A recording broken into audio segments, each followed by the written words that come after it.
अस्सलाम वालेकुम। Last video में हमने सूरह अल-बक़रा की 8 आयत तिलावत की थी। इंशाअल्लाह इस वीडियो में हम मज़ीद कुछ आयत तिलावत करेंगे। चलिए शुरू करते हैं। अऊज़ु बिल्लाहि मिनश शैतानिर रजीम।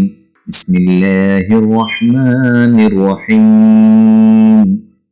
युख़ादिऊन अल्लाह वल्लज़ीना आमनू वमा यख़दऊन इल्ला अनफुसहुम वमा यशऊरून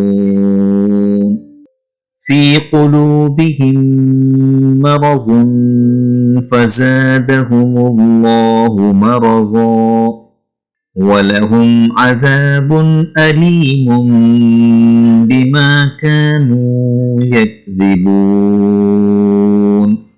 وَإِذَا قِيلَ لَهُمْ لَا تُفْسِدُوا فِي الْأَرْضِ قَالُوا إِنَّمَا نَحْنُ مُصْلِحُونَ أَلَا إِنَّهُمْ هُمُ الْمُفْسِدُونَ وَلَكِنْ لَا يَشْعُرُونَ وَإِذَا قِيلَ لَهُمْ آمِنُوا كَمَا آمَنَ النَّاسُ قَالُوا أَنُؤْمِنُ كَمَا آمَنَ السُّفَهَاءُ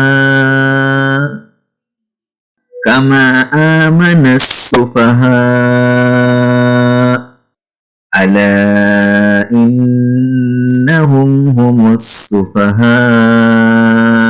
ولكن لا يعلمون وإذا لقوا الذين آمنوا قالوا آمنا وإذا خلوا إلى شياطينهم قالوا إنا معكم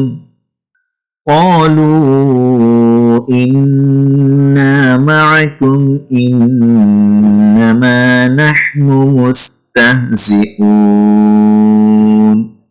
الله يستهزئ بهم ويمدهم في طغيانهم يعمهون